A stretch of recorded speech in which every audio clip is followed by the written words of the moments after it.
Hello, what's up? Hi. How's everyone doing? No, Sorry, we have the dogs in here right now. she's grabbing skulls. They're a little extra. That's because they're skulls. Oh, God damn it. Come here. We got to get Sebby to help. She can't be up Think we should end this for now? here. and start again? No, it's fine. Go and start. Good Lord. Go and start.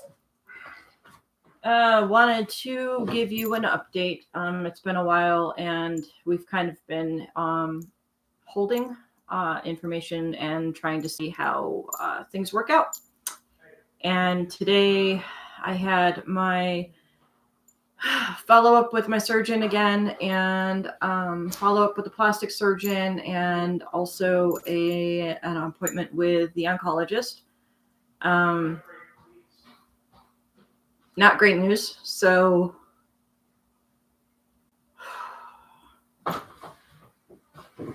okay. Hey. So basically today at the surgeon, decision was made that they cannot save the skin.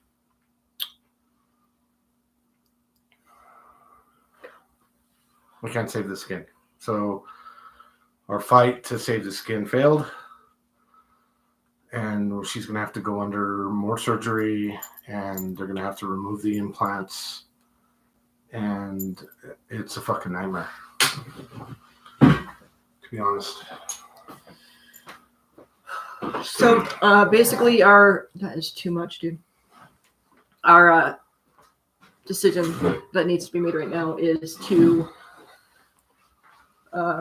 go flat or put in tissue expanders until I can get implants again, which would be like a year at least. Yeah. So they're going to have to remove the dead skin and redo it. They would have to redo a surgery where they cut basically like a flap down from the nipple and join them. And while doing that, they would put an expander in.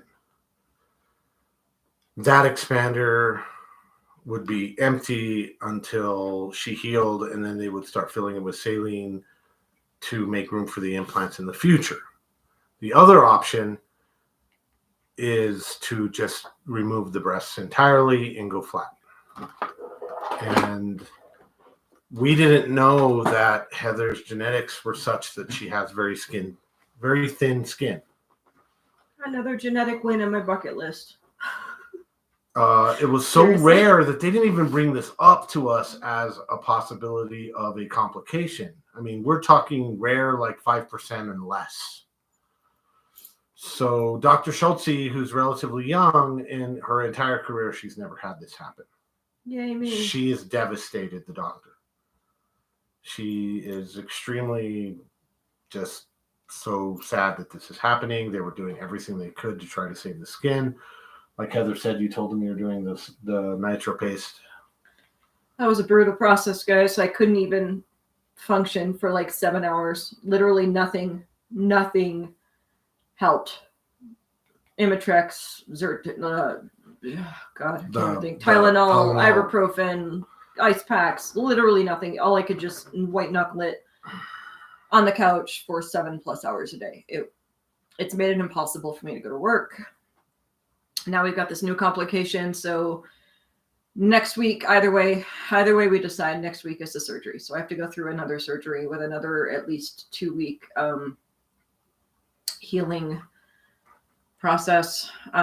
This decision is, God, it's so hard. I don't know what to do. I really don't. We need to make a decision really quickly. We have to make a decision this weekend.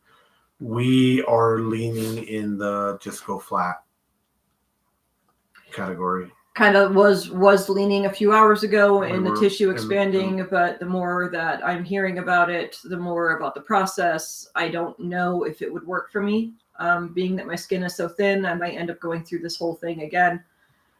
I've heard it's kind of painful. I don't need to go through. I mean, I have to get through chemo still, guys. I still have to get through chemo before I can do anything else cosmetically on my chest, and it doesn't make sense to go through Naimi. Naimi, you're making this really hard. Stop being cute. We're trying to be sad here. Come here. It's making being in like 12 to 18 months of pain does not really make sense. Yeah, because I heard that I'm reading that the tissue expanders are really hard. I don't know. I don't even know what the answer is. Initially we were thinking, well, it's just no matter what happens, she's going to have to go through these surgeries anyway. My fear was that a year down the road, a year and a half down the road, if she chose to be flat, she would have sort of buyer's remorse and be like, why did I make that decision? I should have tried the expanders because she's going to have a surgery anyway. So because the skin's dying, but the more we research the expanders and the more we kind of factor in how much this whole process has affected our lives, Heather just wants to get back to fucking work. She would have never thought she'd be begging to go back to work, but she wants to go back to work.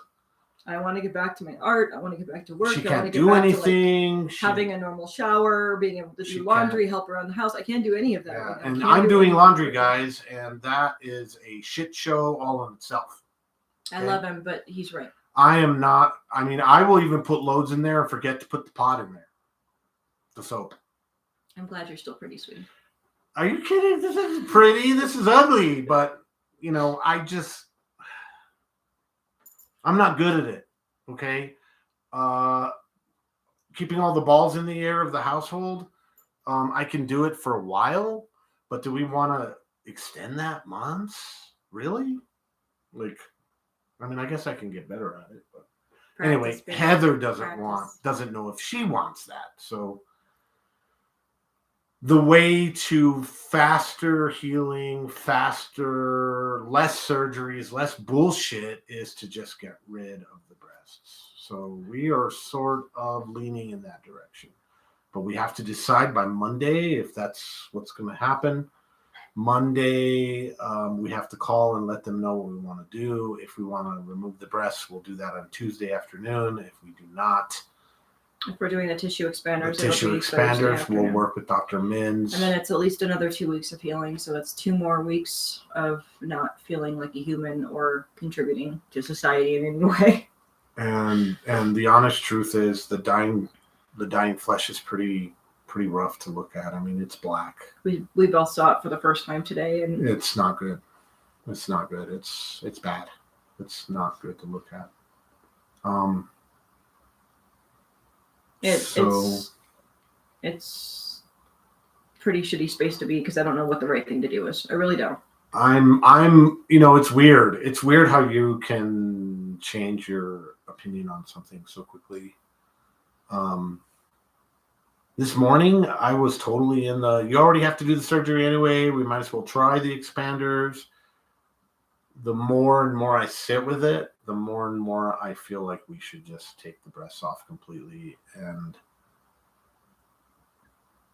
I mean, I'll be honest with you, and I hope you don't mind me sharing this. That's what we do, baby. When Heather looked at her breasts after the surgery for the first time, and my sister-in-law was here and we're working on it, I could see on her face she did not like what she saw.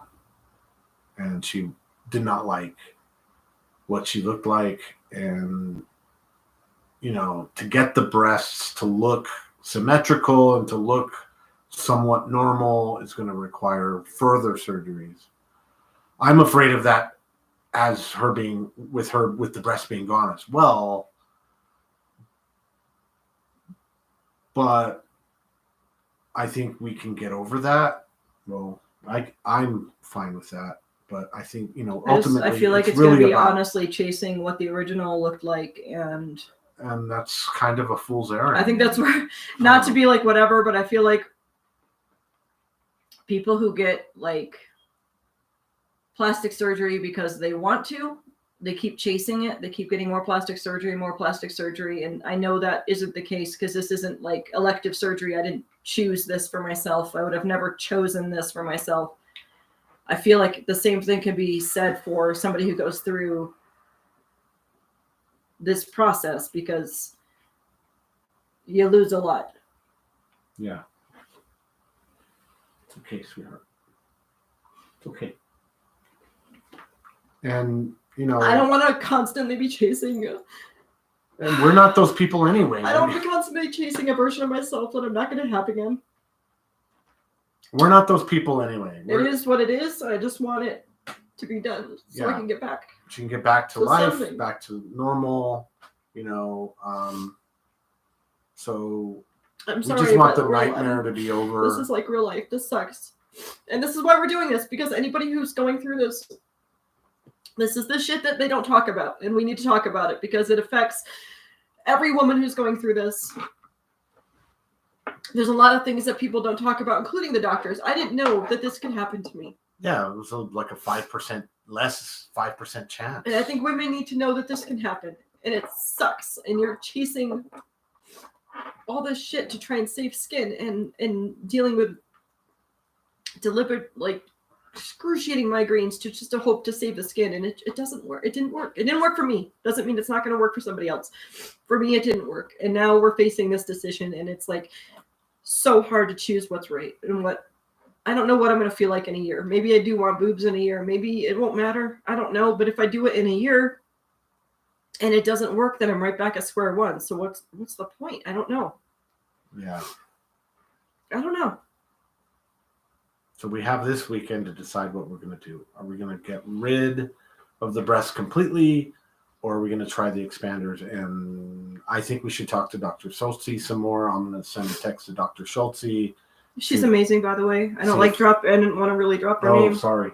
She's amazing. I love her. Like, this couldn't have been helped. It's just a shitty hand I was dealt. Yeah, this was by no means. Don't get me wrong. This was my not plastic a surgeon fault. has been amazing. My surgeon. Well, has been amazing. his bedside manner could use some help. He was better today. Don't drop any names. He was better today. I didn't drop any names, but he still said something that surprised me, and I gave him some shit back. I gave him a little rib back. Like, I had noticed on his ID that it was all faded, and I couldn't tell what that was. And so I asked him. I said, "Is that you? Like, that doesn't look like you." And he's like, "What are you saying?" And I go, "Well, it was all faded. It was all faded, whatever." And I said, "It looks like it's got more hair." You know, because I'm giving him a little rib. Because his bedside manner, I mean, he likes to make jokes and stuff. So why can't I make a fucking joke? So I made a joke, and what did he say? He called me a jackass. He was joking too. He was joking too, but whatever. He got back at you for what you said. Did. Anyway, the point is, nope, this could not have been. Yeah, this couldn't have been helped. The plastic surgeon, and of course my thing is like, oh great, less than 5%. Nobody saw this coming. Yeah, nobody, whatever. The plastic surgeon. Why couldn't it have been like the less than 5% that I could hit the lottery instead? Yeah, 90 enough. Stop kissing me. She's helping. It's too much. She's being a supportive little. Too damn much. She's adorable. Look at her. Yeah, so it's not a fault of the surgeons. It's more a situation of her genetics, and she's got thin skin. And one day, whatever. I'm a New Yorker. I've got thick skin. No, you don't have thick skin. That's the problem. And one day in the future, in a future argument or fight, I'm going to go, "You have thin skin, and it's biologically the truth." And then Matt also will be going through a mastectomy, only a male version. What? My balls? Yeah. You've already got them. Yeah, they'll be. Anyway. She'll retake them. Anyway, so we're trying to throw humor into this because it's so shitty. It's too much. It's too much. It's too much. So that's where we're at. The skin is dead. We're going to have to go under surgery next week. We have a big decision to make. They're going to remove the implants. That's what's going to happen no matter what. Okay. And anybody who knows, okay, so I'm definitely not going to say names, but I know that some of you have been through this, and I know that there were decisions that were made by you. I would love to hear from you on why you made the decision that you did. If you know somebody, if you have a relative or friend that has been through the same thing and has decisions that they had to make, I would love to hear from you too. I don't know. We're kind of at an impasse, right? We don't know what to do. And so, yeah, not only education, but also advice. Like, I wouldn't say we don't know what to do. I know where I'm leaning towards. But 2 hours ago, we were someplace else. So yeah, that's true. I don't know. So basically, next week's going to be a big week. I'd like to thank all of our friends and family that have helped us, whether it be financially, thank you so much. Whether it's been financially, whether it's been bringing us food. That has all been, I mean, just it's life-saving for us. Because, you know, when you bring food, I'm able to not have to worry about cooking dinner, and I can clean the kitchen and it's clean, and then I can just go and do all the other shit that has to be done. So it has been, I mean, I don't even know how to thank everyone for the support and love. And the GoFundMe has been incredible. The GoFundMe has been incredible. It makes me like, I'm crying all the time. It's been incredible. And in order to support this girl, you know, I mentioned it before. The GoFundMe is important because I have no PTO. Medical bills, but also I have no PTO. So days like today, Heather called me. I was at work. Heather called me at 8, crying, telling me what was going on. And I told her, do I need to come home? She said, no, I did not listen to her. I came home anyway. But today is a day that's just gone, right? Not making any money, not doing nothing. Yeah. So all that, because I don't have any PTO. So not only your PTO, but we have a lot of medical bills coming in. Medical bills. And I'm still on short-term disability until who knows when. So that all helps. You know, they don't pay your full paycheck. So it has been amazing. Yeah. I mean, I can't even. Thank you, guys. I don't even know what to say. I mean, it's been, the support has been amazing. Yeah. And it's a lot. So our friends, our family, we love you guys. And just know that this is going to be a tough weekend. We're going to have to make some tough calls. Next week's probably going to be tough. We are going to try to communicate with everyone as best we can. The whole point of these videos is so that we can let everyone know what's going on in detail at once. So we don't have to have the same conversation, 50, 60, 70 times. Just know that we love you and we appreciate your support. And, I'm doing everything I can to keep all the balls floating in the air. And you're doing amazing. And I'm doing okay. You're doing amazing. I'm doing okay. Just accept the compliment that you're doing amazing. Okay.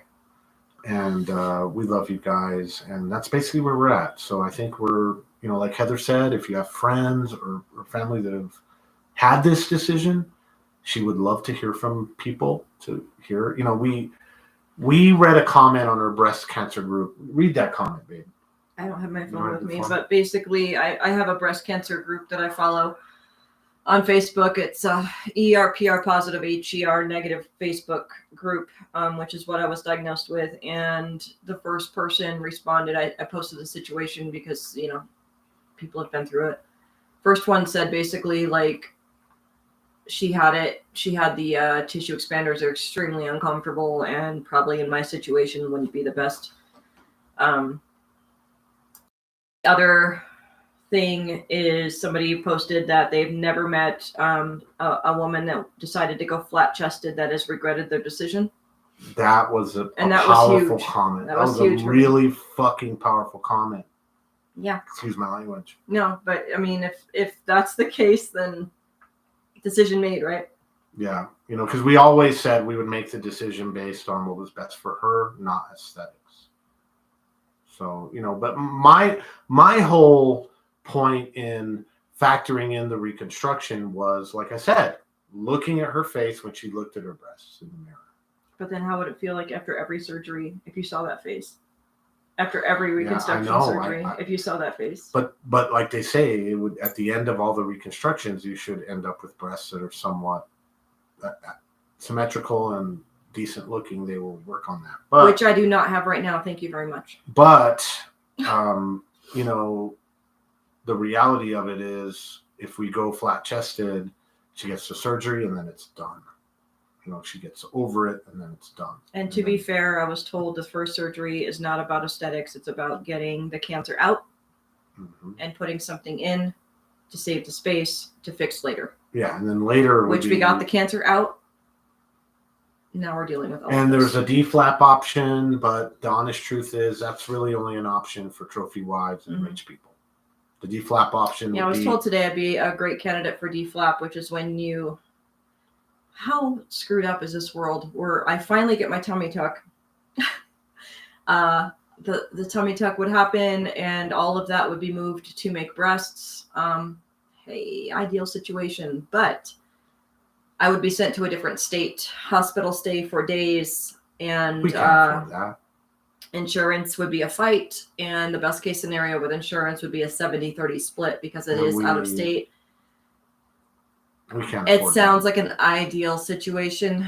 I feel like after everything I'm going through, I deserve to have a tummy tuck and some nice boobs. Yeah, she does, but this we're is not America. Wealthy. We're not wealthy we people. don't do things like that in America for middle class people. So we're not wealthy. So really, that would be an option for people of more means, but that's not really an option for us. So I feel like I'm leaning in the removal direction. We're gonna text our doctor and get do some follow-up questions. Do some follow-up questions, get some more. But I think where I'm leaning right now is probably about 80-20. It's just removing them. That means that next Tuesday we will be at surgery. Doing it all again. Doing it all over again. So that's the update. Also, side note, I feel like the dogs have been trying to tell me something because for the last 3 days, they have been ricocheting off my boobs for no reason. Well, that's because they love you. I mean, just saying. They want to be on you. Big puppy ricochets. Yeah. And I feel cute 5-year-old. I feel like she's gentle. Big puppy ricochets. People are like, how does Violet have a skull in her mouth? I feel like I need to. Because they're skulls. They're real skulls. Yeah, they're real skulls. And she's a real dog. This is a real skull. You can't see it very well, I guess. Yeah, she had this in her mouth. I tend to have skulls. I ordered some skulls a long time ago because he's such an amazing artist and photographer. I figured he could do some cool shit, and he did. And Violet decided maybe they would look better in her tummy. Yeah. Maybe she decided an X-ray pic would be amazingly goth. Yeah. So anyway, that's our story. That's what we're going through. Easier to update on here. Yep. Thank you for your patience and listening. Thank you for your support. We love you. We love you. We will update again when we get a chance. It's been a long time for a YouTube update, and that's just because she's been going through some shit. Fighting nitro paste and boredom. Fighting nitro paste and boredom. Okay, guys. Love you. Love you. Talk to you later. Thank you.